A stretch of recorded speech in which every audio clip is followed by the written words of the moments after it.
And that's what I'd like to know as well. So coming up right now to tell us all about it is the one and only Michael Tsarion. He is a researcher, a lecturer, an author, a filmmaker, and an alternative historian. You can find his work at michaeltsarion.com, and of course his new DVD is out, Architects of Control, and you can find more information at architectsofcontrol.com. Michael, do we have you on the line? Okay, Chris, yeah, hi, Jim. Hey, Michael, can you adjust your settings a little bit, because you're coming in a little bit unclear? Okay, is the volume, am I coming in okay, yeah? Oh, yes. Now that's coming in crystal clear. Let me just say, Michael, that it was, I just want to thank you for using my song We're in a Lot of Trouble on your last DVD. It was the kick that I needed to get in the direction that I am now and to start this radio show and put the CD out. It was that, hey, there's somebody paying attention and people are starting to pay attention, and it drove me in the direction, so I really, really thank you for that. Can you tell us a little bit about who you are and what you do, the topics that you touch upon for some of the listeners that aren't familiar with your work? Well, it's mutual, so thank you, yeah. We all have to do what we can, and, thanks for, the opportunity to speak with you guys. Oh, absolutely, of course, anytime. Those who know me know that my journey started in Ireland or in Britain.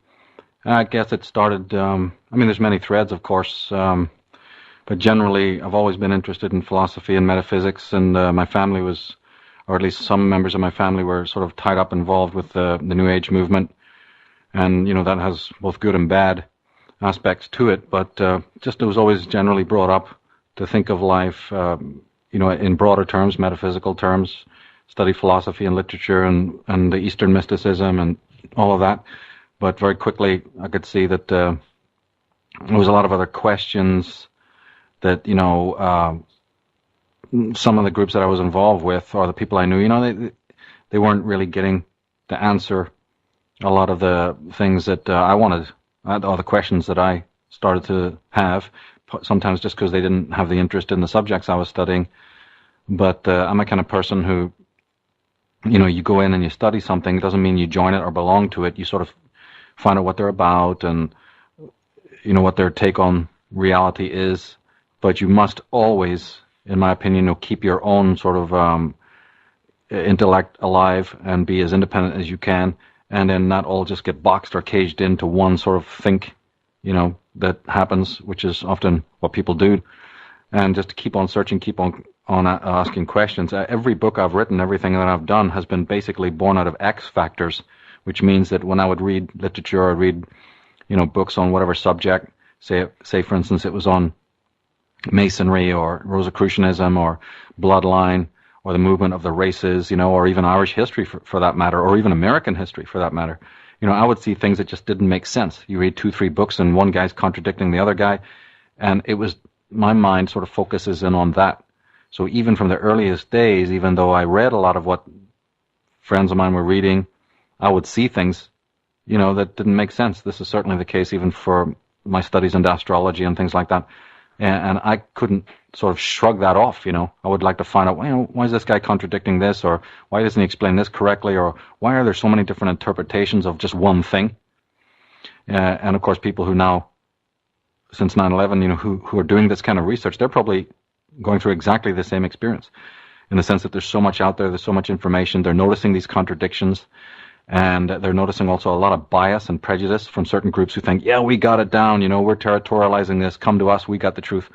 This is probably happening now on a much vaster scale, but it certainly was going on for me. And so my journey was to kind of correct, or at least to find the answers to these really problematic questions. It's almost somewhat like a detective, who maybe his colleagues are convinced that this one criminal, is guilty, but then you got to sort of rethink it and go, man, that's not, the case isn't quite as tight as you'd like it, and there's certain inconsistencies, and then you got to sort of follow up on that and look into those inconsistencies, and suddenly a new picture emerges, So my work was started in Ireland, but it very quickly branched out to look at other things in the broader picture, because I knew that what I was being basically told about Irish history and what we were taught in school, and even, as I say, what a lot of these colleagues of mine and family members were into, and it just didn't have the ring of truth.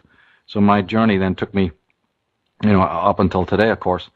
But there's so many threads. I also had a very big interest in symbolism, and that was what I thought at the time was a separate study I just thought it was a personal interest of mine, why subliminal, you know, content can be found in advertisements and all of these things. And I didn't realize that that was going to lead me, where it did, to discover how prevalent that is and how there is this whole sort of war on consciousness, this whole sort of psychic attack on people's consciousness through the media. That this is where it would lead me in the end, but I didn't realize it at the time. Well, for the listeners that aren't familiar, can you tell us a little bit about what you've touched upon? Well, a lot to do with symbolism, because I believe that the Big Brother, if you want to call that, or the establishment figures, they've left a big loophole there. They know a lot about our psyche. They're master psychologists, and they've been advised by very powerful, philosopher types who are more shadowy. Well, in your latest documentary, Architects of Control, you talk about that a lot, don't you? The anatomy of the consciousness and how they manipulate it. Can you elaborate for our listeners a little bit on that? Yeah, that's why we do that, is because, first of all, it's kind of, for obvious reasons, it's difficult to convince the average person, you see, that there is some sort of, hidden elect or hidden hand at work. But when you study the symbolism and show the patterns within it, and that they're using the similar symbols all the time, and these are partly astrological, they're partly occult, whatever, it's a really good way to not only convince yourself that something's going on, it's really good to convince other people that something weird is going on. So that's always been a huge focus of mine. And also is because it's not that symbols are negative, it's just that there is this kind of communication going on to the right brain, or even to the limbic centers of the brain. A lot of people just think in normal terms of communication by words, but there's a whole other communication which is vastly important, involving color, and involving number, and even involving rhythm and music, and certainly involving power symbols that come out of the ancient world. This is humongously important because, we have it not just on the dollar bill or on the money, the currency of every single country. Just studying that is interesting, but we now, as people are becoming aware of, it's in the architecture. It's literally in the stonework.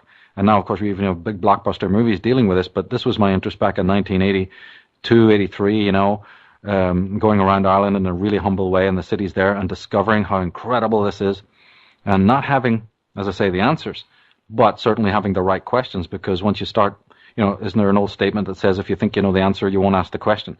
So most of my life has just simply been trying to ask the right questions, and then finding out that very few people can answer them, and then realizing, I'm not going to give up. I'm not just going to fall back into consensus trance. It's extremely important to continue the job of asking the right questions and following bravely wherever that particular path will take you. And that means, getting a lot of out-of-print books and reference works that are not available, and sort of following the rabbit hole wherever it leads, and putting basically what it is, it's very eclectic, because you have to take things that on the surface or on paper look very different, like subjects that academia won't touch, or in academia you're not allowed to fuse things together, but bringing it all together, the astrology, the physics, the biology, the astronomy, the psychology, the philosophy, and bringing in your own mind all of this material together in a syncretic way actually gives you the bigger answers about what's really been going on in the world. So that's sort of what I was doing, and it paid off, because people started to say, that's great. You've explained things in ways that we've had these questions ourselves, but we didn't think it could be resolved in this way. And because I don't have a degree and I'm not affiliated, with any university or college, I don't have the consensus thought. I don't have to, worry about my position or anything like that.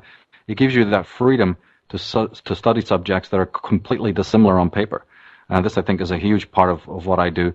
And the DVD, as you said, that we made was an attempt to sort of, again, do that, is to show how that the establishment is like a hydra. It's many heads, it's many tentacles. It's not just one simple, approach. And nor is the solution then one simple approach. It's not just, let's just come back to God, and sort of believe in Jesus again, and wave a magic wand and the whole world will, everything will be perfect again. Again, the answers and the solutions are also not to be found in just one simple area.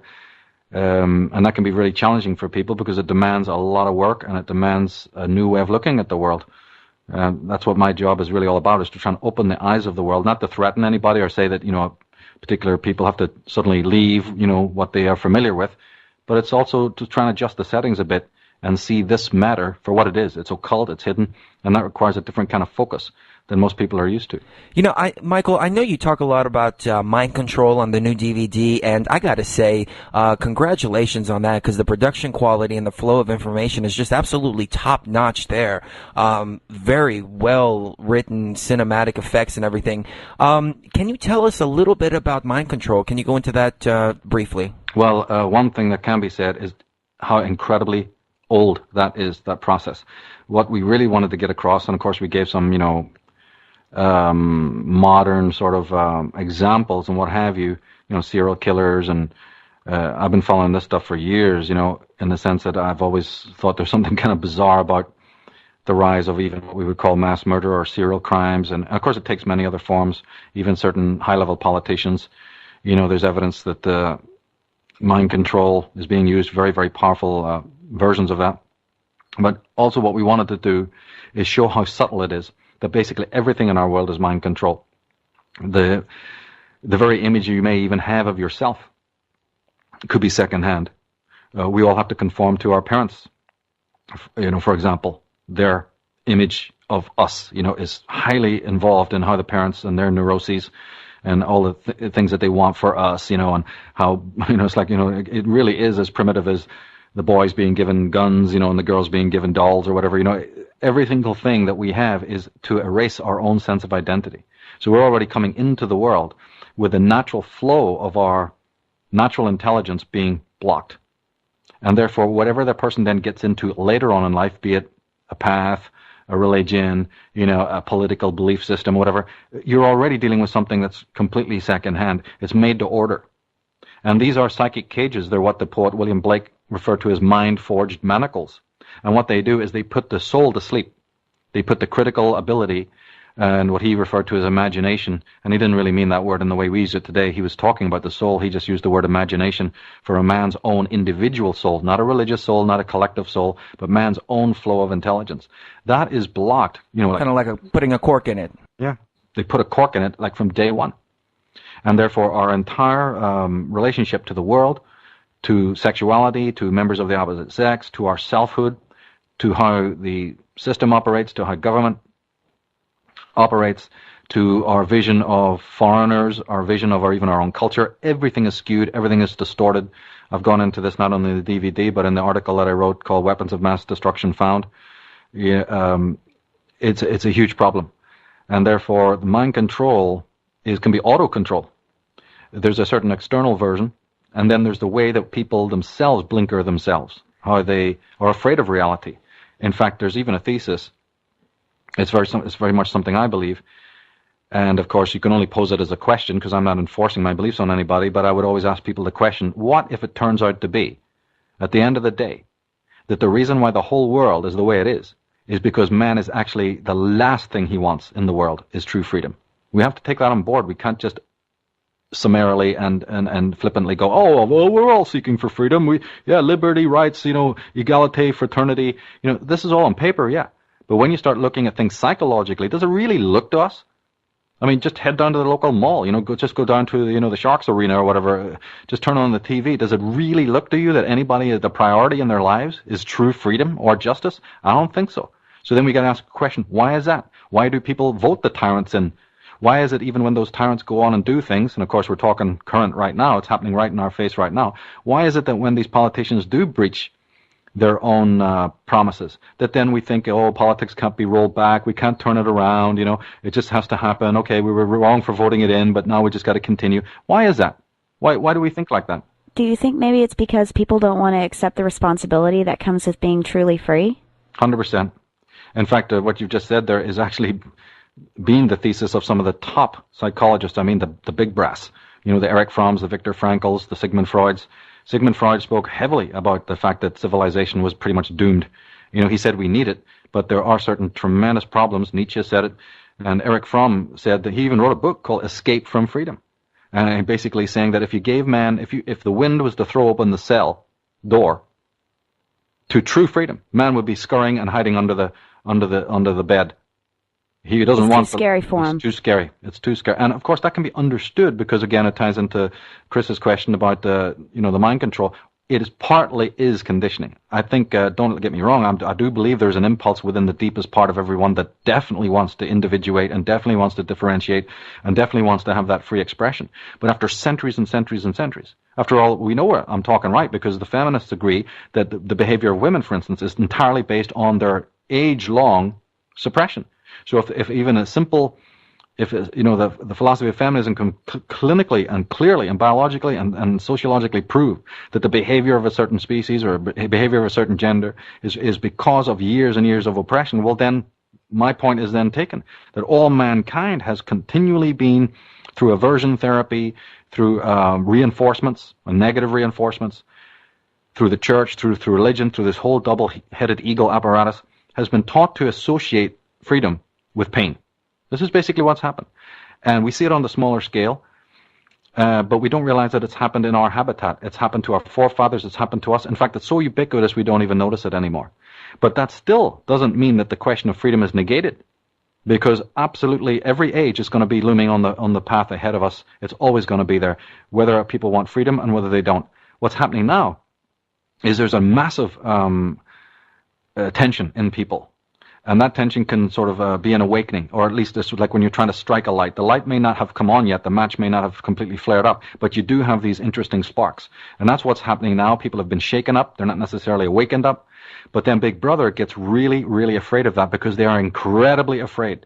Because they know that if this instance, in this particular period of history, because we have the certain media we do, we have the certain brain power we do, we have the information we do, they know that if, for instance, there was a true massive awakening, that wet match suddenly flared up and they were overthrown, they never could rise again. No tyranny would ever be able to rise ever in the history of mankind. So they're very afraid.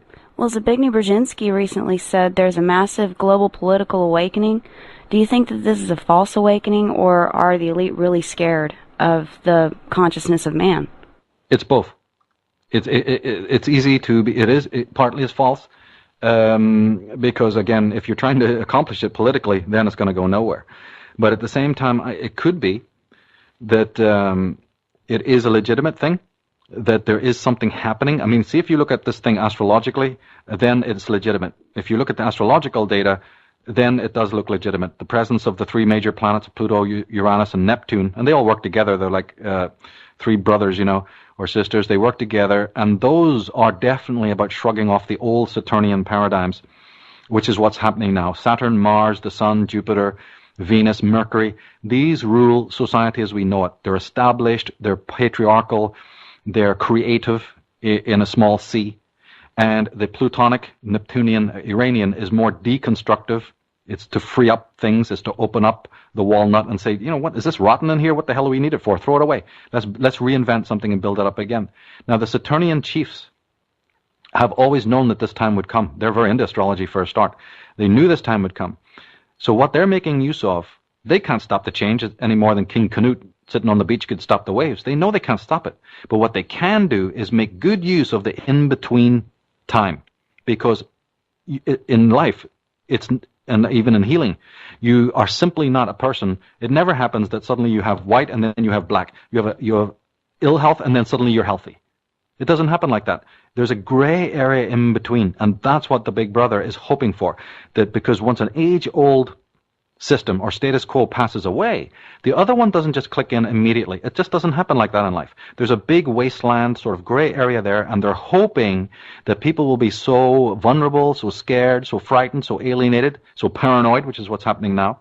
This is how I interpret a lot of things that's happening now. They may either turn back and rush to the city walls going, let me back in again, please give me, the cage, which we've already mentioned. Or they might just sort of, become completely neurotic, in which they can be swept up by Big Brother and then introduced to, the sort of global village situation that's coming. But an earlier point I wanted to make is this. There's also a good side of this. As the threat of a real awakening happens to these Brzezinskis and even the people that control them, they hurry to build the new technological trap. What does any detective know happens when the criminal hurries? He makes mistakes. Yes, he makes mistakes. So in a way, to answer your question, there could be a positive aspect of this, because even though some of the inclination to awaken could literally be just in itself a paranoia, not really a legitimate seeking for wisdom, but because, well, we're just kind of pissed off with the previous system, can we have something new now? It's really immaterial. What's really to be watched out for is as Big Brother has to hustle more, because as I said, if a real awakening was to come now, he's finished. They're kaput. They're a small group anyway, and they could be kaput. And they also have to factor this in. So they hurry. And like any criminal, when they hurry, they leave more tracks for the hunter. They leave themselves open more. And I believe, in fact, that Big Brother has a devil of a time right now dealing with his own house, from keeping people within their own coterie from either turning coat, blowing the whistle, or just making stupid faux pas. You see, this is happening all the time now. They have enough to hold their own dike together than run around worrying about the Alex Joneses and who's doing what. You know, that's a concern, but believe me, they've got a lot of problems on their own plate right now, not also tied into the changes of awakening that are taking place. But again, to come back to the point, man for centuries has been waiting for these tigers to lead him out of the long grass, meaning or lead him out of the jungle. So he's conditioned by them. He's learned to trust these tyrants. As these tyrants keep going round and round, people will eventually go, hey, haven't we passed this store before? I mean, I recognize those trees. Are we just going round and round and round? Are you really leading us towards progress? Because I think we're just going round and round and round. When they realize that these so-called leaders are just misleaders, that's one big thing, and that's happening. They're realizing that the politicians and the royal families, they're hopeless. They're sending us out to wars. They're even scaling back on the things that they once even gave us. That's all positive. But the dark side is, although Big Brother cannot stop the new epoch from coming in, he can make use of this gray area, for want of a word, or this wasteland area where people are not adjusted to, a system they've been so used to is fading away. And therefore, there's a big sort of cold turkey period, at that point, and that's where there's a certain danger, and that's the place we're in right now. Well, do you feel like they're counting down to 2012? And if that's the case, why? Oh, definitely. That's no doubt about that at all. And not just to 2012, but the whole cycle. I've always said it's not just about the date itself. That is a marker, a milestone. There's been several others in the last 10 years, and if you really want the truth of it, for the last 20, 30 years. In fact, one might even say from the discovery of the planet Pluto. Depending on what school you're coming from, there's people who can say, oh, no, wait a minute, it was 1888, there's a big thing there. There's been various celestial alignments, blah, blah, blah. That's all debatable. But strictly from the Maya prophecy, just the very fact that we entered into this, we're entering into the sixth world, and we went through this fifth world period, which is this sort of hiatus period, which they refer to as the age of awakening or the age of revealing. That alone is in itself a countdown. I do believe that something very weird is likely to happen around about 2012. It could be some sort of whistleblowing thing where instead of a bunch of people like us from the outside with a bullhorn trying to waken up the world, what would happen, for instance, if it was actually a total insider who's just had enough? Putin, the president of Pakistan, a general, a major person from the Vatican, that kind of level. We can't rule it out. What would happen? Because it's a strange quirk of human nature, that what they won't believe, you see, from some rebel in the streets, they will believe if it's somebody coming out on the balcony and saying, I can prove it. Haven't we had an insight in that within the last 2 weeks with the emails of this ClimateGate crowd? Remember that? Oh, yeah, absolutely. Yeah. We need those inside men coming out because then they can't deny the information. The general public can't say, oh, this is a conspiracy. That's what I mean. Because then you will not have your buddies at the pub and your buddies at work crossing their arms when you talk about conspiracy going, oh, do us a favor. Because when it comes from the inside, then they have to put a cork in it. Now you can stare them right in the eye and go, excuse me? What are you talking about? Here it is in black and white. Actually, it's already happened, but I'm thinking that in 2012, it'll be so massive. You'll have some real insiders just saying, I've had enough, and they'll come out from, the glass ceiling from that. Like a Build-A-Burger. I think so. This is one thing that could happen because it's the age of revealing, the age of awakening.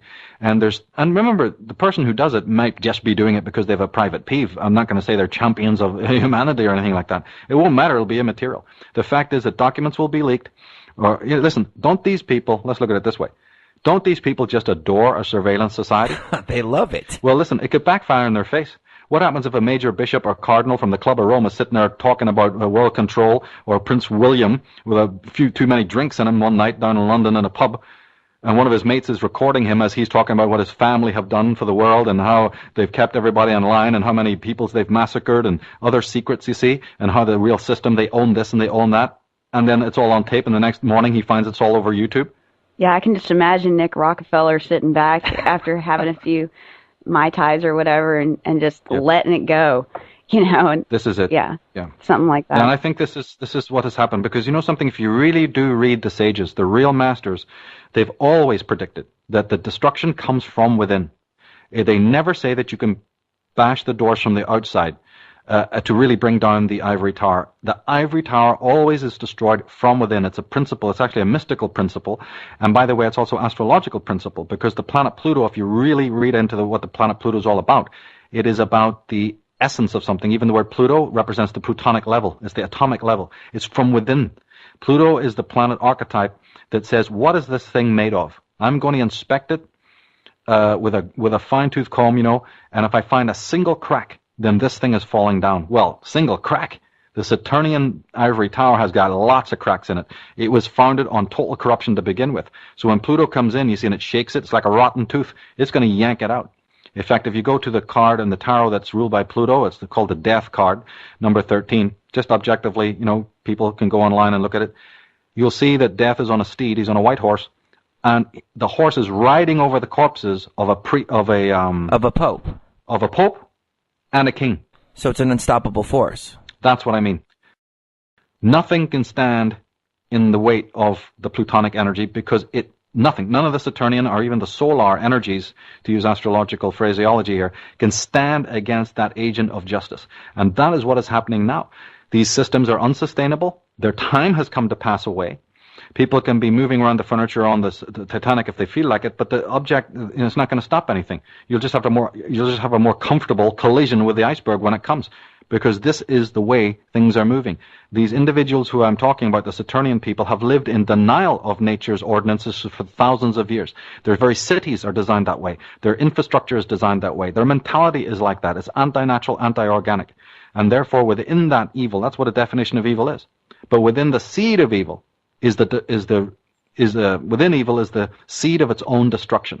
So again, it's more of an internalized thing. So then translated into physical life, that could be that somebody from within, not just a faker, periodically you get guys coming out saying that they're from the inside, and it's totally bogus, but I mean a really big person who's got the goods, he's got the information, and he even knows how to get it broadcast. And it could be something along those lines. But I wouldn't say that would be the only thing. But it's certainly something to look out for. Well, we're already seeing that with the Climate Gate coming out and other things like that, and I'd like to touch upon that a little bit later in the interview. But I wanted to ask you about the pharmaceutical companies and what is their role in all of this. I assume they play a big key part. Oh, absolutely. They've been operating for centuries. Because remember, as we talked about that wasteland period? Oh, yeah. When awakened people... And I mean even people who are in desperation. See, desperation is actually a very good thing. We've been told such a pack of lies about the so-called darker emotions. But desperation is very akin to inspiration. In fact, the study of the life of an artist or a musician, and you'll find they're identical. But people who don't understand that, who have to leave what David Icke calls, the square. The square of the known. Yeah. They have to leave the cubicle, and they branch outside, and they have a lot of resistance from people. It's at that point that the person's mind becomes quite neurotic. Because, you may know what you want to leave, but you don't exactly know the way to what you want to attain, which is in the Vedic traditions called your dharma. So in other words, you may have identified your karma, and you may want to escape from it. Karma is nothing more than ignorance. But you may not yet be able to, find the citadel, your dharma. It's at that point then that a person becomes sort of, they get... neurotic patterns, they may feel desperate and isolated and lonely. They may eat too much. They may start to feel insomniac and all of this kind of thing. And it's at that point that the people turn towards these pharmaceuticals. And of course, they're ready there. Even I've gone into the symbolism of a lot of the names that are used for these products. And they're terribly dangerous, of course. They're deadly. And this particular kind of attack on the human race has been happening for many, many centuries. William Brownlee even talked about it in his Gods of Eden. But even if you scroll forward to the end of the First and Second World War, you'll find that there was a thing called the Spanish flu, which wiped out just as many people as fought in the First World War. You have various plagues breaking out, very bizarre, and then nothing in their like. Then you have the AIDS. I mean, and anyone who's done even 5 minutes of homework knows that was completely by design. That was a totally manufactured pandemic, and we're going to have others. Connecting then to people's addictions, both to pharmaceutical type drugs and then more illicit drugs. We have the whole methamphetamine thing going on, you see. This is all the desperation that's misinterpreted. People don't realize that the pain that arises from your desperation and for your angst is a good thing. You actually need to work with it. You need to love it. Carl Jung said that the secret of all neurosis is the avoidance of legitimate suffering. And even people like George Carlin have said it even in a more humorous way. But they're all right. We have been told such a pack of lies. We've been given this illusion, you see, of this one-seasoned Bahamas beach-type world, where everything's just wonderful, and where's my surfboard, that people have even lost in contact with what is legitimate suffering. Even to say that, it sounds like, oh my God, Michael, you're so pessimistic and dark. They've cut themselves off from a natural psychological thing. When there's something wrong in your life, when there's pain, injustice, and corruption, you should feel not good about it. There should be angst. There should be a problem. There shouldn't be that Folgers smile, this smiling depressives that we got walking around. You shouldn't run into inauthentic models. You should feel bad about it. But people today have another form of conditioning, and we can say, okay, it's this group or that group that started this or whatever. But again, people have not able to sit there with their pain. They want to dull it. And there's a whole Leviathan out there to help them do that. So they run off to the doctors, and, you call them the men in white. Yeah. Are they just our modern version of priests, and are the psychopharmaceuticals just the modern sacrament then? That's a great way of putting it. And do you know that even the logos that they use have this elixir-type symbolism involved? Not only the people who are dealing with the genetics right now, but a lot of these pharmaceuticals, they even use symbolism. AZT is a good example. AZT is a term that's extremely ancient. It actually comes from the world of alchemy, and vowels, consonants were used in a certain occult way. AZT is the name, the code name in alchemy of mercury, the substance mercury, which was always considered identical to the spiritual or alchemical elixir, which is considered the cure-all, and it's also the enlightener. So, and the symbol of AZT or Azoth was an egg with a serpent around it. So very similar to the symbols and logos that you find on the medical corporations. So AZT is a subconscious thing. By thinking people who've got a disease or think they've got a disease, then they offer you the bromide, they offer you the heal-all, and they put on that a very powerfully spiritual, meaning of elixir, and then people go for it. So they're motivated psychologically. They're also given even a false idea. Most people are given a false idea of what healing is and what disease is in the first place. So these symbols that they use, are you basically describing sigils that they're using for branding and things like that? The alchemist, sigils, the magician's spell? Yeah, they are. That sigil is a combination between, I guess it would be an actual symbol and perhaps letters. Like, say, for instance, the Ogham, the Irish Ogham, are sigils, the runes are sigils. There's even a whole study of, even the astrological signs, or for that matter, the alchemical signs. These are all sigils, and they're turning up over and over again on these very, very products. And not only that, but the advertisements that sell the products are loaded.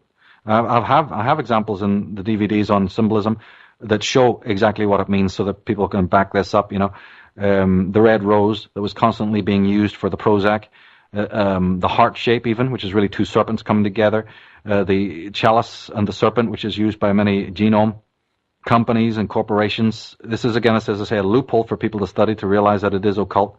It goes on and on. It's a very big thing. I've done extensive work on that and will be continuing to do work on this.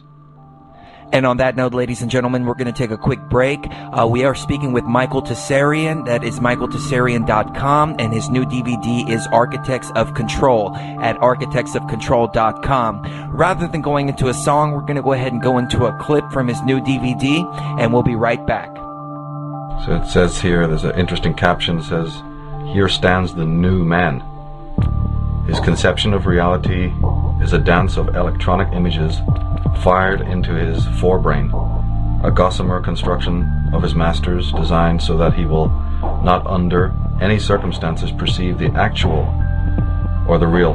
His happiness is delivered to him through a tube or an electronic connection, his God lurks behind an electronic curtain. And when the curtain is pulled away, we find the CIA sorcerer and the media manipulator.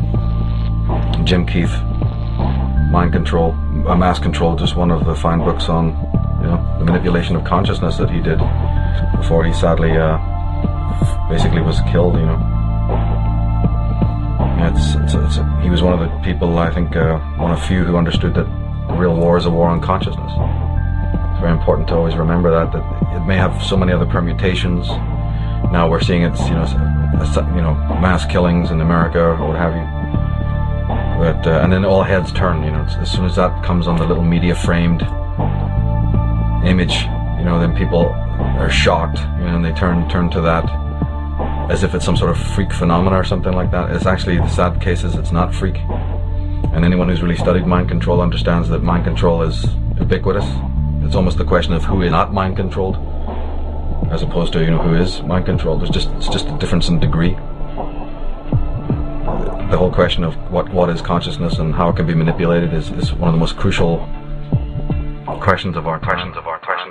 And welcome back to Truth Frequency. I am your host, Chris Geo, and I'm joined as always by the lovely socio student. We are speaking with Michael Tsarion. You can find his work at michaeltsarion.com, and his new DVD is out, Architects of Control, and that's available at architectsofcontrol.com.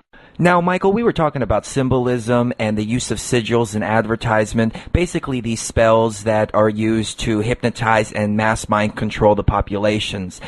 You also mentioned talismanic words. Can you tell us a little bit about that and how they use it and what their powers are? Well, talismanic words are those that have this particular power, like the AZT. AZT is a talismanic word. AIDS is, by the way, the letter H was always silent up until very recent times, and still is. Sometimes we don't even pronounce it. Like the word honest, for instance, right, has an H in front of it, but you barely hear it. Well, that's why the word, if you put the H back onto the word AIDS, it becomes Hades or Hades. Yeah. And this opens a whole ball of wax into what that really means. Hades is a god. Hades is a god that of the underworld. Of the underworld. And that's where people go when they get these diseases. They're literally going on a journey into the underworld, except they're not doing it willingly. There's a whole occult symbol here of a man being given a disease, and this is he's now part of a ritual, even though he doesn't know it. He's part of some weird Cagliostro, rite is actually what's going on. And the men in white appear, because they're all Templars and Templar-based. Just the very fact of why a hospital is called a hospital, or a hotel, or a hostel. Those are words coming of a knightly order called the Knights of St. John Hospitallers, because they were the ones who were doing this in the 1300s. In various hospitals, even, we all know about the Red Cross being a symbol, and that's the Swiss version. Switzerland is controlled 100% by the Knights Templar. But even before they used the Red Cross, they used a black cross. It's called a Pate cross, the black cross. You find it on even church. You find it on medical institutions like the St. Mary's up in Seattle and other places. Still, they're using the black cross as a symbol of the medicos. Medici. Where do you think that word comes from? The Medicis of Italy is nothing more than the medics, the medics, because these people were pharmaceutical people. They were apothecaries. They were druggists, and they knew the secret of plants, flora and fauna. Just in the same way that to make perfume, you've got to abstract it from living animals. Well, these guys knew incredible amount about serpents and resins you see in ointments and rare spices. Incredible how this story goes, and many of the symbols of the Medici family are actually to be found still involved in the corporations of America. You'll still find the same symbols. And as a matter of fact, if people really want the details, the venture capitalists that funded, for instance, not just many corporations, but the entire Silicon Valley experiment. I mean, the whole thing of personal computers was funded, and I mean Sun Corporation, Microsoft, MIT, all of the technical orgs that you can possibly think of are funded by British and European venture capitalists that used to have their headquarters in New York through the 50s, 60s, and 70s. But then in the mid-70s, they moved en masse to Menlo Park, right in the center of where the boom would happen. The whole Bill Gates, Bill Joy and Steve Jobs cult would begin. Well, just prior to that, these venture capitalists opened offices in mass in Menlo Park. And their money, you can't audit these people. They don't even tell you where the money comes from. The money for these corporate and technical ventures, as I said, came out of these venture capitalists who themselves draw upon money that is given by these very royal families of Europe. So European dynasties like the Medicis and their descendants, the Habsburgs, the Saxe-Coburg-Gothas, the Savoy families, and the Windsor families, they pool their money through their agents that appear to just be normal venture capitalists, wealthy guys you see who want to help entrepreneurs and what have you. But then what they do is when they actually own that company, the symbolism that they use for that corporation tells you the whole story. You can't rely on that alone, of course, that's not what I'm saying, but the symbolism will give you a big window, a keyhole into really who runs the shop. And so the study of symbolism in an American context is extremely important because it leads back to Europe and even to, the East into Egypt and so forth and so on. So there's quite a bit of history here. Do the Rockefellers or the Rothschilds tie into these ancient bloodlines?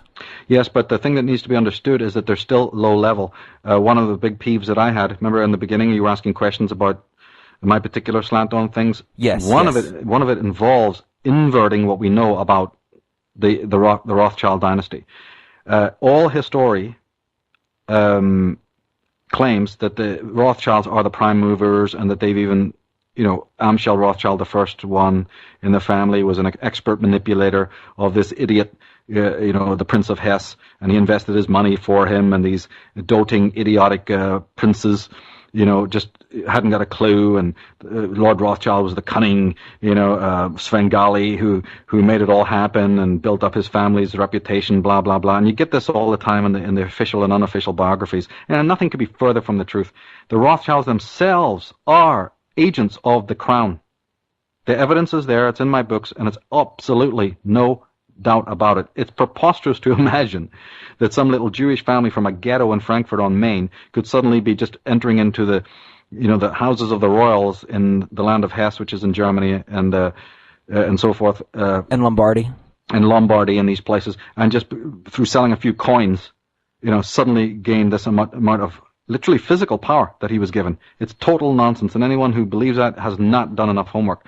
Their insignias tell you this. Their history tells you this. The fact that all the brothers, the early brothers of the Rothschilds, were Knights of Malta, which you can't get unless you're initiated by the various potentates, the royals. The fact that they're the keepers of the treasury for the Vatican. You see, they didn't enter.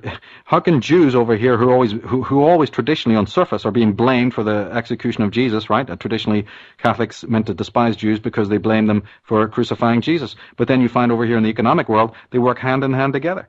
That's one of these inconsistencies, you see, that we were talking about earlier. That I just couldn't. I wouldn't accept what the normal books were saying. The idea of the rise of the Rothschilds was absolutely unacceptable to me. Maybe it's because I know more about British and European history than most American writers. I don't know what it is, but it didn't smell right.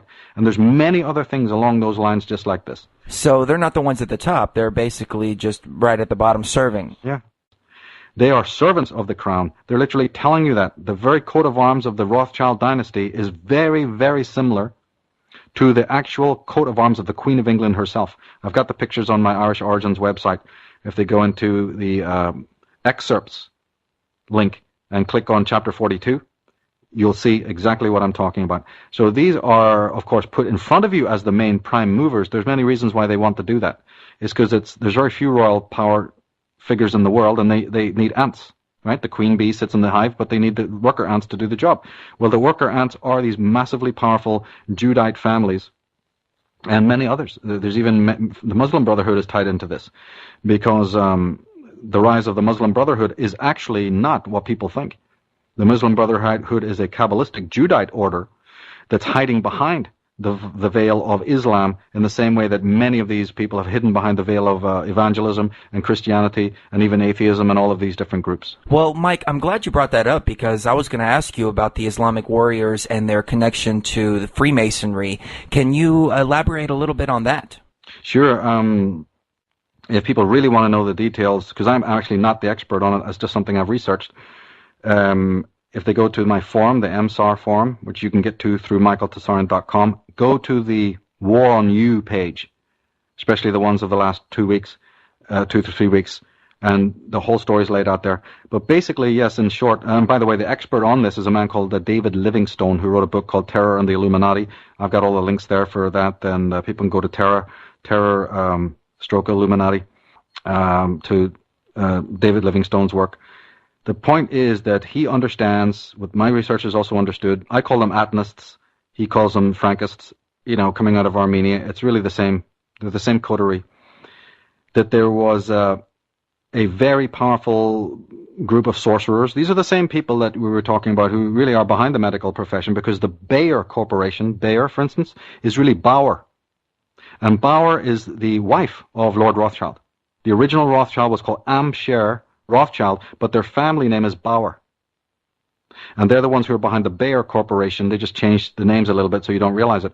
And their neighbors, other relations to them, was the Oppenheimer people, who are the Oppenheimer Trust, or even the famous scientist, Robert Oppenheimer.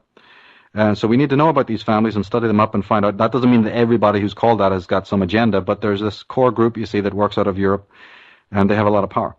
Okay, but just for the audience, can you explain why we're not talking about Middle Eastern Islam? Well, the Muslim Brotherhood is, in fact, Judite.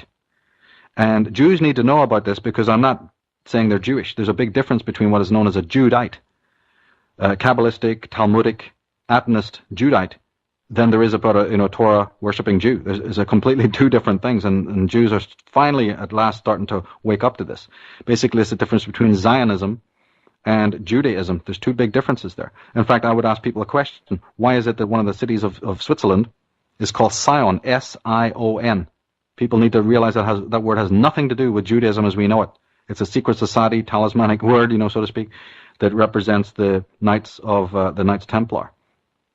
And these proto-Judites, when they were thrown out of Egypt, they had to move. They're basically connected to the Merovingians, the Carolingians, these dark brotherhoods, the Dragon Court. They went to a city, they went to many cities, but they went to one, Odessa, for instance, is one of their headquarters, which used to be called Samara. And Samara means city of the lizards. Did you know that? I did not know that. I didn't know that either. Wow. It's very important today to know about Odessa. Well, that's around the Black Sea, correct? It's technically it's in the Black Sea. Odessa is today where the so-called Russian mafia, which is really a Jewish mafia, is coming from. Odessa has been the center of white slavery, prostitution, opium dealing, all sorts of weird satanic stuff for centuries. Anyone who's studied the history of secret societies knows that Odessa plays a big part in this. One could do a whole show on just that. It used to be called Samara, and that word, in the language of the time, it means city of the serpents or city of the lizards. So this old dragon brotherhood you see setting up there again and running all sorts of evil things. Then you have the rise of the Ottoman Empire. Nobody can understand the history of the world. Nobody can understand the rise of the most powerful Jewish families like the Sassoons, the Warburgs, and the Rothschilds without understanding about the Ottoman Empire, which was on the surface was a Turkish and therefore Islamic, you see, empire that stretched all over the world at one point. It was extremely brutal. But as all empires become decadent, and as I said before, the cultured leaders of these empires, they just want to sit around in their harem and enjoy artwork and all this. They're not really that interested in running, the shop, so to speak. So it's at this point that there was many conversions, and David Livingstone tells you how this conversion was happening. And under the guise of Islam, these Frankists, these Judites, converted. Some people believe they had to because they were being threatened. They were impinged themselves on both sides, and they had to make a decision. That's one historical theory, and there's other theories as well. They're the proverbial wolf in sheep's clothing. We know that it's happened in the West, but we don't understand how it happened in the East. The whole Eastern story of the secret societies, it has not been told. I'm glad to see that it is starting to be told now, because it's an extremely important part of this that ties in the Khazars, you see, of the Black Sea area, that ties in the Armenians and the massive genocide that took place to the Armenians and what that word Armen means, where it comes from. A very important aspect there. So basically, to cut a long story short, there was an infiltration of the Islamic movement by these people who meant Islam no good, and certainly meant nobody else any good. They were protecting themselves and gaining power over the years. And then as the Ottoman Empire started to crumble, and it actually started to crumble because of the work of these infiltrators, these fifth columnists were the ones bringing the very Ottoman Empire to its knees, they started to then sign alliances with the British government. Is that where the East India Trading Company stuff came in? That's not connected yet. Oh, okay. But this small coterie became what is known as the Young Turks. We have the links on the War on You page, as I said, but people can just go in and look at Young Turks. Macy's Corporation, for instance, has its roots in the Young Turks because they won, you see. The whole story of this is that they won. These infiltrators I'm talking about, when the German war was on, when the First World War was being fought, Germany, of course, lost. Right. And because these individuals were working for Winston Churchill, they weren't originally. They were working for Hitler. It's not Hitler. What am I talking about? They were fighting for Germany in the beginning, but Winston Churchill knew that the young, impressionable, ultra-Turkish, and he knew who they really were. He knew that they were Jews. He sent waves and waves of agents, very sophisticated, powerful agents, into Turkey, into Constantinople, to win them over. And he did this through the guise of the Masonic Lodge. Many of these Turks belonged to Islamic Masonry, Masonic organizations in Constantinople, where there was enormous Masonry. And this ties back into why in Freemasonry today, if you even study basically their logos and their degrees, you'll find that one of the highest degrees in Freemasonry is called the Shriners. Again, go online and right. Yeah, and they use the fez and the scimitar, the sword, Right. the Turkish sword and the star and the symbols of Venus and all this. That's in Masonry, for goodness sake, and it's extremely high level. And then you have a real shocker when you find out just how many leaders of the corporations of America were themselves Shriners. Wow. See, so then you have a big quandary, which is the quandary that I had when I started researching this. Is, how can you understand that the top leaders and these are white Gentile guys on the surface, but then they have these Shriner degrees? What's going on there? It's the same problem that J. Edward Griffin and Eustace Mullins had when they turned around and found out that the funders of communism are the wealthy capitalists coming out of London and New York. You got a problem, see? So that's what I'm talking about, adjusting the settings. If you go knock on the university door and go, could you explain that to me? They go away, little boy, we have no answers for you, or just believe what's in the history books. Mm-hmm. Obviously, the millions of dollars that Adolf Hitler, and I'm talking about millions, this little runt is a nobody in what was the Proto-German Workers' Party. I can't remember exactly the name of it, but this little nothing party in Germany that met in a little beer hall down some little alleyway, right? As it went bust, it actually went bankrupt. Hitler was he was almost like the T-boy when he joined this group. 5 minutes after the thing becomes bankrupt, he appears in the same organization with literally with millions of Deutschmarks in gold, and he renames that organization the German Workers' Party, and then finally the N it became the Nazi Party. I can't remember the intermediate name of it. How did he do that? Who backed him up? Who gave him the money to do that? You see, so we have these inconsistencies. Who gave him all the uniforms? You had this thing called the Versailles Treaty, in which a German was not even meant to hold a weapon, let alone have uniforms.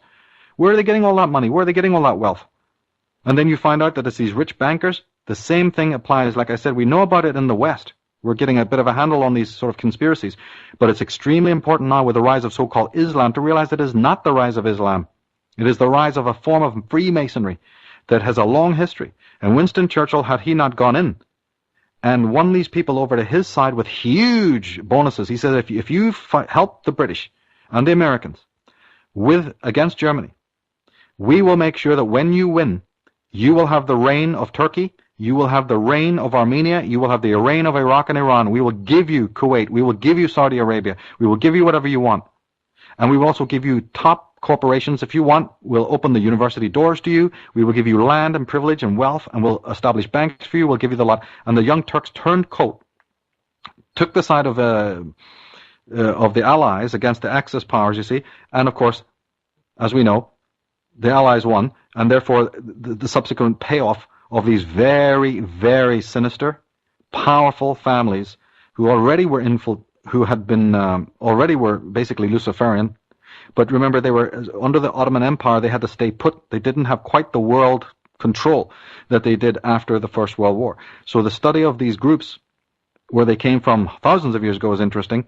But their movement from the period of the destruction of the Ottoman Empire to today is also vitally important, and their role in Freemasonry. It's a tremendous study, a very interesting study.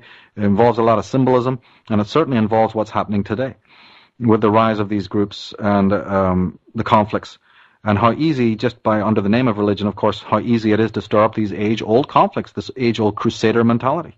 Now, Michael, are these two groups constantly struggling with each other? Are there power struggles going on, or have they always been united with their one world agenda, working together? No, there's constant power struggles.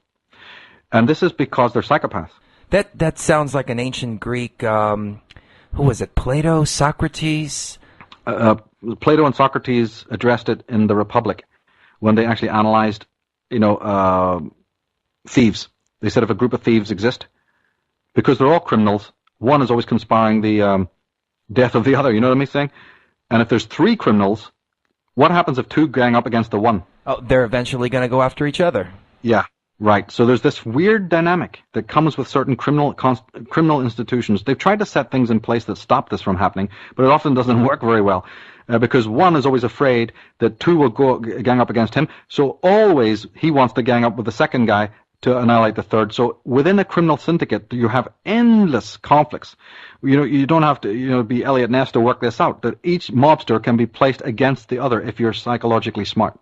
And even though they've learned that this can be their pitfall, and they've tried to stop it from happening, by control from above. Remember the old James Bond images where they have Spectre, and it's always the head man, and if anybody gets out of line of Spectre, they're always taken care of. Sit down, number two. So, they drop you through a trap door and feed you to the sharks or whatever. But they have enough, as I say, problems handling rogue action within their own coterie. And a lot of history is this, or let me say more specifically, a lot of history is to try and make sure that you don't see that this has happened. So when a particular skirmish or battle, has broken out in the world and it's quite famous historically, they'll tell you, oh, it had to do really with this, it had to do with race, or it had to do with shortage of water, or no, it's oil. When in fact what's happening is these guys are having a pillow fight, beating the shit out of each other because they all want a piece of the pie, you see. And we're going to take a quick break, ladies and gentlemen. We are speaking with Michael Tsarion.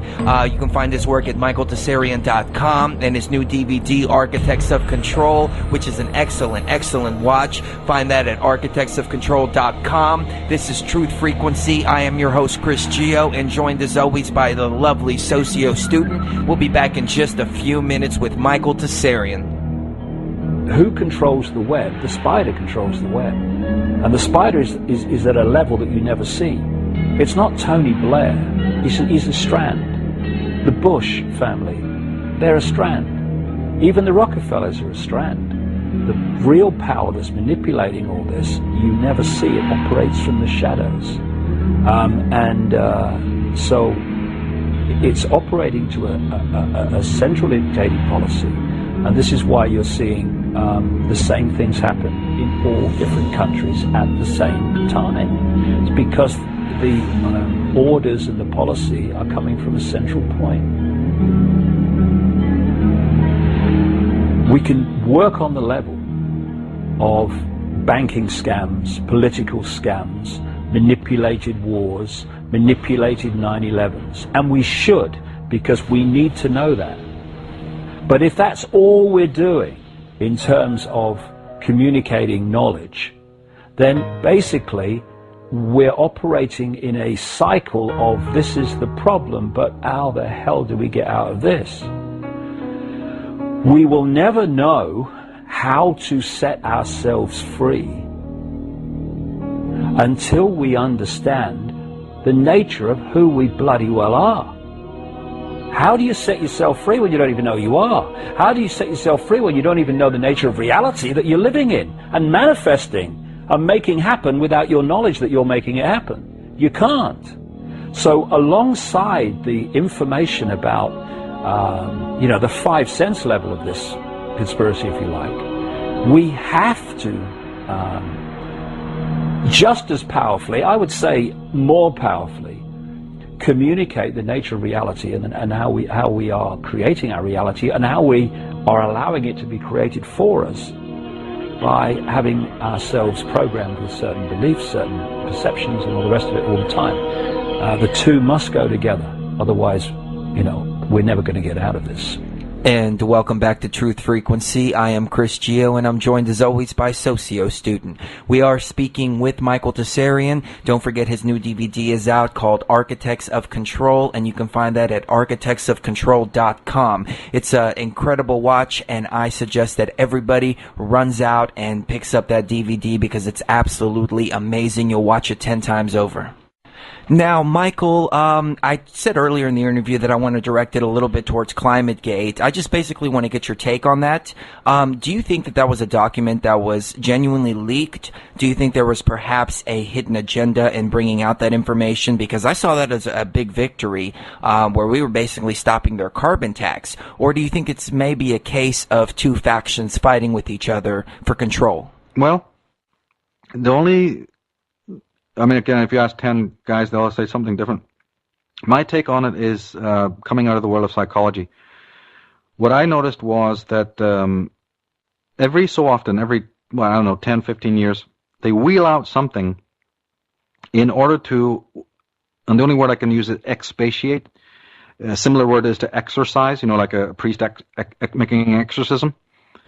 To bring it out. Yeah, to bring it out. To bring out what? Every so often, they know that man's pent-up, rebellious, sort of, or just desperate energy needs to be vented. And with great skill, they put up a people's champion who represents what's known as the animus, or the father figure. And like a Pied Piper type, who will expertly, on the screen of the world, and I'm not saying that it doesn't have other threads. They're not killing, 6 or 7 birds with one stone here. But the way Michael Tsarion has looked at this it was with great interest, because I started to see that the whole story of ClimateGate, the whole story of global warming is actually predicated on, is articulated to the whole story of man's psychology as to where it is now. But it's a matter of translating it and having the pattern recognition. For instance, let's give you an example. People who are familiar with the Edgar Cayce school, psychics, all sorts of people who prophesize gloom and doom and earthquakes and worldly cataclysms are often proved wrong. There's more of a history of them being proven wrong about earth changes than there is about them being ever proved right. This goes for even common or garden street level psychics, and it goes all the way up to even some of the most famous, very big names who bizarrely saw, look, I saw it, I really could see this, I saw the, the Ring of Fire, I saw California sink into the ocean, I've predicted all of these things. Since the 1970s and before, we've had a lot of this, but it doesn't come true. Well, a psychologist would say that what these people are seeing is the ruination or the coming unsettling of their own mind, their own ego. But the ego doesn't it doesn't want to own it. So a lot of these people in the psychic world project it outside. So when they see some sort of disaster, in which the Eiffel Tower is crumbling and falling to the ground and all hell's breaking loose, and if you come from that world as I do, you will have heard this many, many times. It happens to people. Then you follow these people's history, and you find out about 2-3 years later they had a big mental breakdown. This is a very common thing. And it's because a lot of the catastrophe that they were seeing was actually something that was going on internally, but the ego has this weird way of displacing it. It's called displacement, and you project it outside and pretend and scare the bejesus out of everybody, and then should a little disaster happen somewhere in the world. Okay, so jump back to what Gore was doing. It's based on the same idea. But instead of one person, it's the collective. The collective unconscious needs to expatiate certain anxieties that are happening within the psychic temperament or complexion of the inner being. And the system, the big brothers, know this. And therefore they often articulate something that has to do with external climate, external topography, external geography. In fact, the whole thing with the crop circles is very much articulated to this. Again, but it works in a right brain way because they're using symbolism. In the rhetoric of the Gores and the Hitlers, and anyone who's done this periodically, you see, is these talismanic terms that actually refer to this shadow self or the psychology. And that's what then causes the mass attraction to it, the mass goal. So even though they know that on paper their science is bogus through and through, even though they know that they're probably going to be, outwitted by real scientists and they're going to suffer that way and they're going to be compromised, they still have to go ahead with it for ritualistic purposes. Because everything that happens in our society, especially gigantic media-based rituals, is the only word I can use, like this Gore thing, are for ritualistic purposes, it doesn't matter if the mathematics, so to speak, adds up, if 2 and 2 doesn't equal 4, because they've got other purposes for doing it. That's how I read it. Well, do you think that the information was genuinely leaked, or was there some kind of hidden agenda going on there? That looks genuine to me. Okay. Well, it looked genuine to us, too. It's just such a shock that you wonder if some element of the New World Order intentionally leaked the information to bring in some part of their agenda, or if it was a genuine screw-up on their part. They can easily screw up because, remember, one weakness in these hierarchical models that they have is that nobody likes anybody else.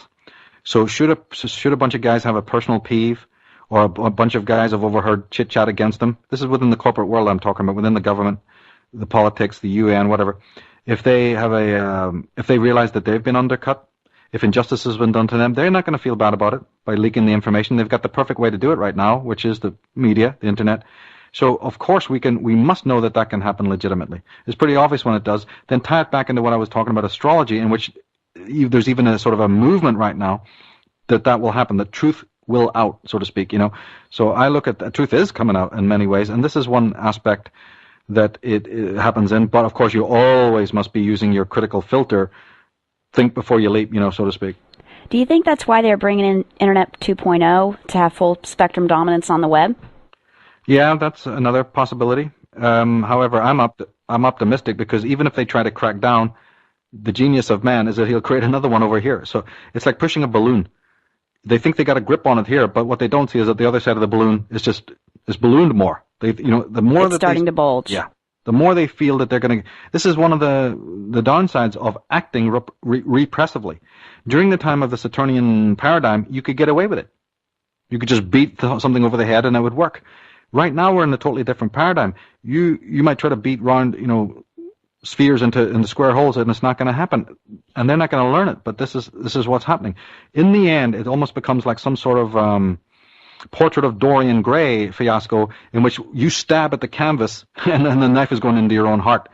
These individuals will never learn except this way, because there is one definition, and one definition only, of a sociopath or a psychopath. And by the way, this is one way you can tell a sociopath, is that in the life of a sociopath, they are never, ever to blame. Even when it's obvious that they are to blame. Even if they've been cornered by 5,000 people and say, you are to blame, we've got the evidence, they go, no, it's somebody else's fault, it's somebody else's fault, it's somebody else's fault. The definition of a psychopath is they can never take responsibility for anything at all, ever. The only way that those people can learn is literally when their own evil returns in this weird dynamic that is basically something to do with the justice energy of the universe. It's not given into man's hands at all. It's something that nature itself does in its own unbelievably mysterious way. We can either choose to work with that force, or we can work against it. For a long time, we've been working against it. We've been giving our enemy the very tools by which they can club us over the head. All we got to do is take it back. That can be done legally. It can be done in various other ways. But that's where the turning point is now. That's what we have to do now.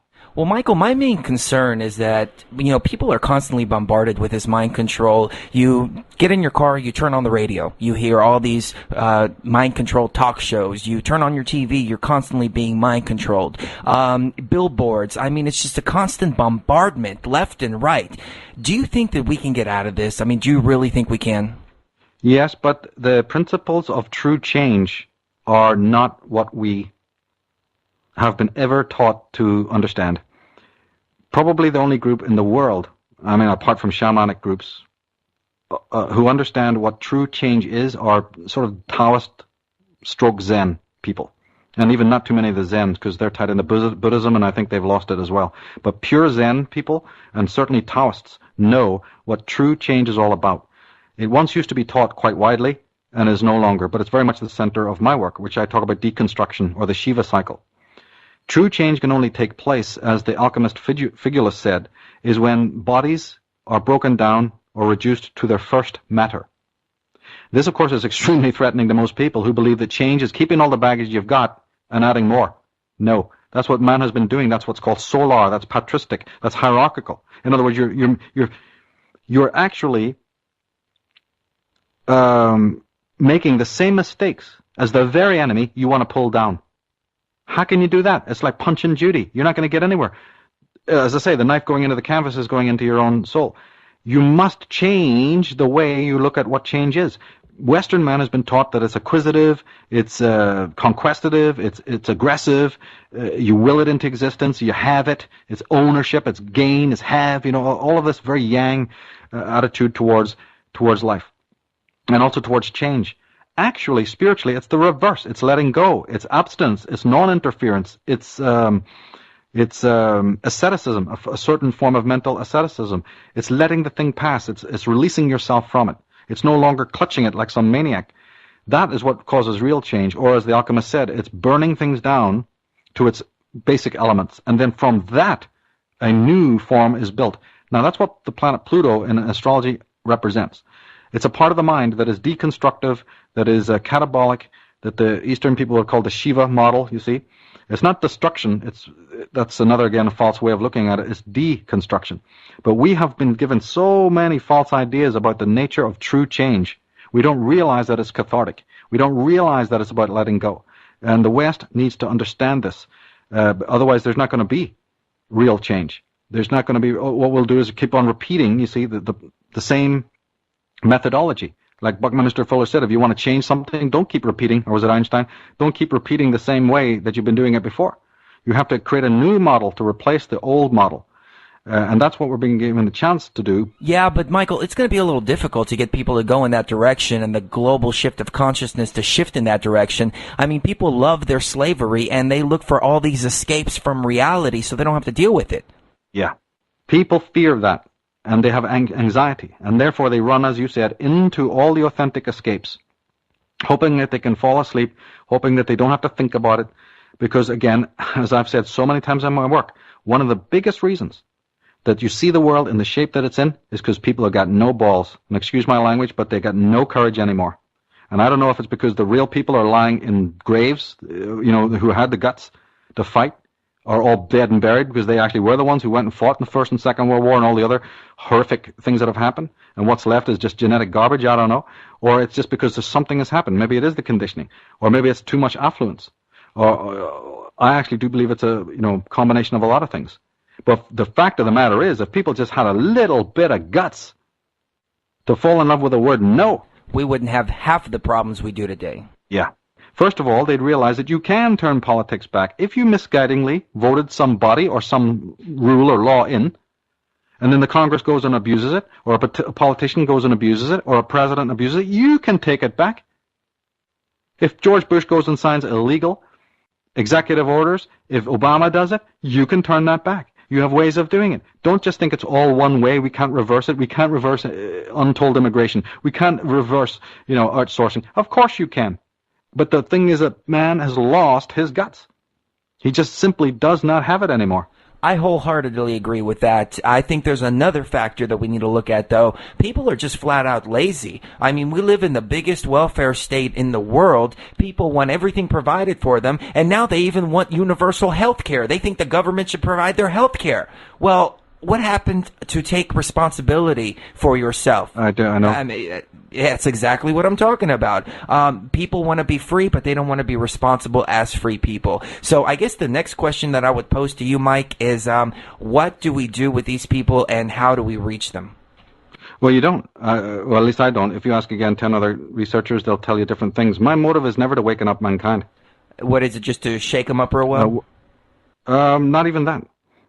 It's because I have a policy of non-intervention, what's called, it's hard to explain. It's like non-interference because, don't you see the paradox? If you try to go and shake somebody awake, aren't you actually violating their freedom? Yeah, from that perspective, you are. Right. Good. But, Michael, we're still faced with the problem that they're bringing us down with them, so we have to do something about it, don't we? No. You can defend yourself. I get your point, though. I would say that you provide signposts, but you can't walk the road for people. That's what I kind of do in my life. But what I do more than that is this knowledge is basically starts with me, number one. I know that sounds very egotistical, but what else can you do? If I don't own it, how can I dare ask somebody else? I do what my work is, and then people come to it. They come to it when they're ready. They pick it up. They don't like it. They throw it down. but we have to be very cautious about going and violating the sphere of whatever people have set up for themselves, even if it's a lie. Perhaps we're not even meant to go in there and have the right to change it. We went into this in the Architects of Control DVD in the second disc, and we asked this question. And I am my personal belief is that no, you're not allowed to violate the ignorance factor of somebody else, because it's up to them to make the change. It's another form of dictatorship. It's another form of totalitarian action when, even as a presumed teacher, or even out of the best motives, that you go there and try to ram something down somebody's throat or condemn them or whatever. It's not important, because we have to have, well, first of all, like I said, we don't want to repeat the very actions of the people that we claim to be opposed to. And two, there may be even a spiritual law that says that the ignorance that this person is in is perhaps where they need to be right now. They have chosen it. It's all based on the idea, you see, that there's a choice going on in people's lives, and that not a single thing is happening in people's lives that is not based on an element of choice. This is also a key part. But you're right. T.S. Eliot, the famous poet, he said that humankind cannot bear very much reality. As we said earlier, they may be even running from freedom. That's why there's $650 million per year spent on just sleeping pills and all the other kind of, pharmaceuticals that are out there.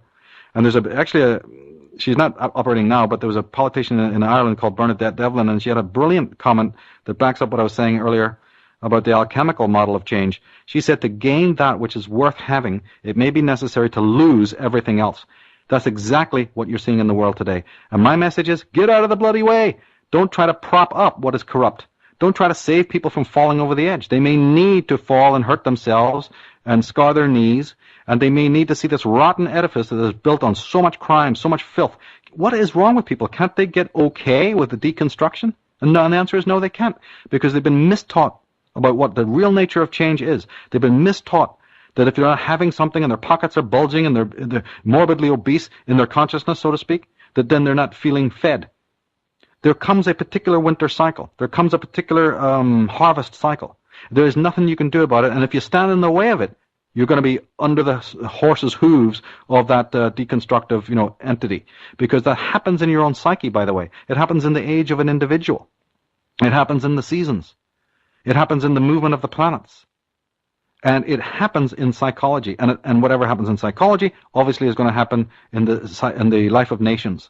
And America right now is going through this winter cycle. Get with it. The farmer could have taught you this, but they're all dead. The shaman could have taught you this, but they're all dead. And the only, the few people are left who can say, look, wait a minute, this is positive. Go with it. Let go. Attached to nothing. Well, that's really difficult for people to do, though. Is very, very difficult model for people who have been grabbing all their lives and trying to fill this void of emptiness. This is, again, these are not political statements. That's because I don't look at the whole predicament of humankind from a political point of view. I'm looking at it psychologically.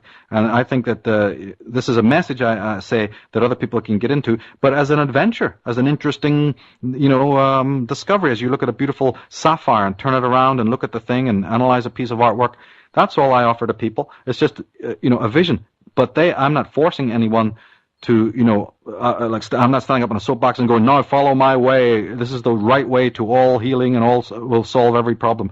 There are many people through the years who felt that they have an answer. We know this. They're called revolutionaries. They're called Martin Luther Kings and Che Guevaras, whatever. And they want to do that. They rush forward immediately without a modicum of real psychological understanding and then say, I'm waving the flag. It's like that famous Charlie Chaplin movie, where a flag had fallen down and he just wants to give it back to the guy and he runs down the street and the whole mob comes behind him, thinking he's the leader, This is what man is doing now. Anyone anyone who sets himself up. Obama, look at the Jesus, don't even get me started. Look at what happened. The Obamanoids. Right. Look what was going on. You don't know that this is a one-party system. They don't know that this guy is another wolf in sheep's clothing. He's funded and operated, and the strings are pulled by exactly the same people. Uh-huh. Then don't expect a different result, you see, America or the world, whatever, when you see this. And ultimately, the answers to all of life's problems are not political, they are psychological. And therefore, when you have the psychological knowledge, coupled with a little bit of political, legal, and philosophical knowledge, I'm not saying that they shouldn't sit at the table too, they should.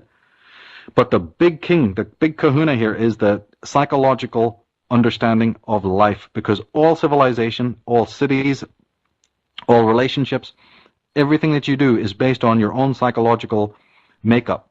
That's the foundation of everything, because then at that point you're not talking about whether the person's Chinese or whether the person's Indian or whether the person's a Mexican or whether the person's whatever. We all have the similar anatomy of the psyche. It may be slightly different complexion, but ultimately man as a conscious animal he's very similar. They've had great sages like Confucius and Lao Tzu in the West. In the East, we've had the Platos in the West, and then in the Americas, we've had the great seers and shaman. So all men have been as high or as low across the globe. It doesn't matter where you are. Well, that brings us to another problem, though, is we've got so many mind-controlled people out there that even if we show them the door, they can't even see it. I mean, so you can say, hey, there's a door right there, but they can't even see it because they're in that tiny box reality, kind of like horses with blinders. That's right. And one of the biggest versions of we've talked about mind control, but what is it really, where's the damage? Where's the most damage done is in a misunderstanding of what I refer to as the darker emotions, such as anger, such as desperation, such as even hate and love and all of these things. But again, specifically the darker emotions. Man has been, and I think this particular type of mind control probably is very old as well, although it's been ramped up, in more modern times and what have you. Well, Michael, speaking of modern mind control, can we talk a little bit about the Tavistock Institute? Because that seems to be one of the most recent tactics that they're using. Can you tell our audience a little bit about how they've been manipulating the masses here in recent times? Yeah, it's just one of the orgs, though.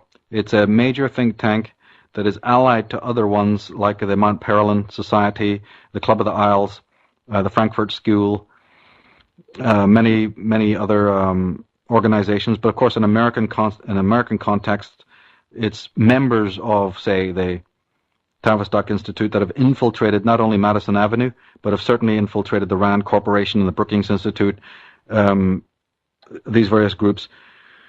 I would say that John Rawlings, Rees, and others, they studied shell shock. It started because they studied men in traumatic situations. And they discovered how an individual soldier, after a severe shell shock, will basically become a neurotic creature, will become very susceptible to mind control. And of course, then using that, these sort of John Rawlings, Rees, stroke Edward Bernays types start to work on larger populations. They move over to America, or they have one angle through the Theodore Adornos, a fantastic group of people that the world certainly needs to know about, is these sort of Frankfurt School types. Not that they all were negative or anything like that. They're philosophers.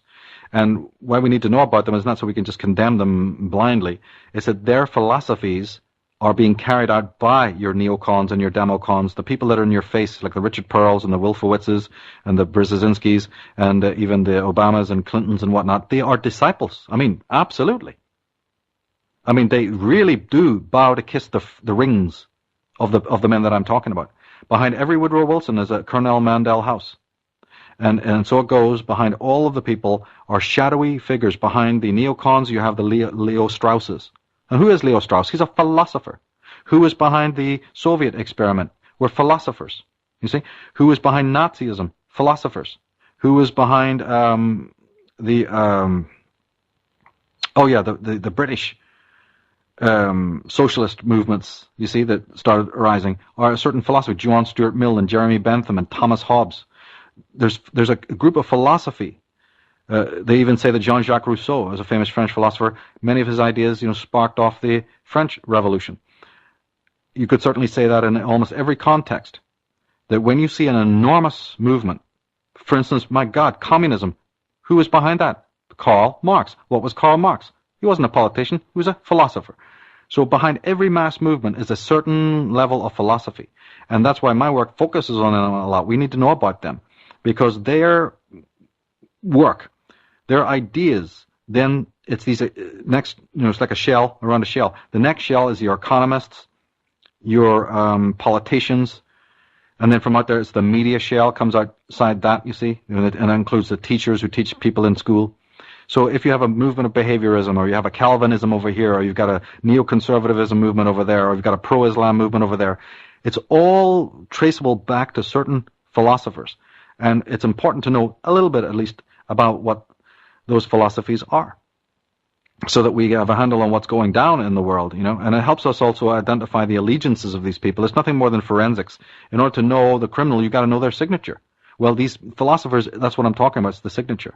And then the groups that you're talking about, Tavistock, they're one of this, they're like a philosophical think tank that had some very incredibly powerful theories about human nature.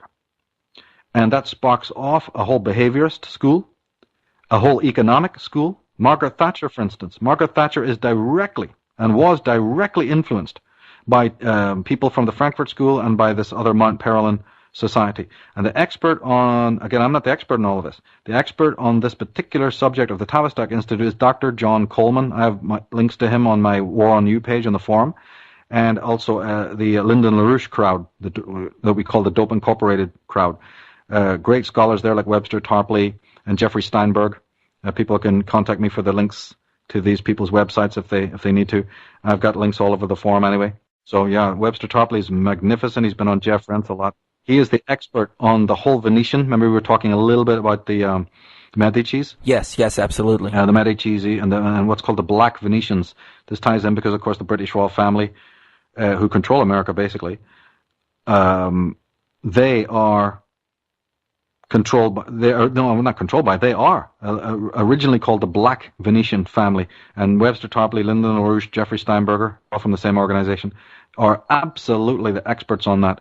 I refer to their work as much as I can, and then the next level down there is immediately next to them is Dr. John Coleman, who's not too well known as he should be, and then you have Eustace Mullins even following after that. G. Edward Griffin has a key piece of this because he talks about the Federal Reserve. Eustace Mullins talks about the Tavistock Institute. So as long as you're bouncing back between those particular scholars, you're going to have an incredible picture, which I endorse, because the Lyndon LaRouche crowd and Eustace Mullins, G. Edward Griffin, and Dr. John Coleman are always emphasizing the British aspect here. And that is extremely important for Americans, because one of the biggest problems is that America has forgotten, can you believe it, they have forgotten who their enemy is. Well, of course I believe it, because they're constantly being bombarded with mind control and other things like that. And that is the topic of this discussion, ladies and gentlemen, mind control with Michael Tsarion. You can find more of his work at michaeltsarion.com. And of course, his latest DVD is out, Architects of Control. You can find that at architectsofcontrol.com. Now, I do have to say, ladies and gentlemen, we only went through about half of the information that's out there. So, Michael, you're going to give us a call back next week, same time, everything like that? Okay, sounds good. Great. Ladies and gentlemen, this has been Truth Frequency with Chris Geo and Socio Student. Tune in every Thursday, 7 p.m. Central Time at truthfrequency.com. Next week, part 2 of Architects of Control with Michael Tsarion. We'll see you then.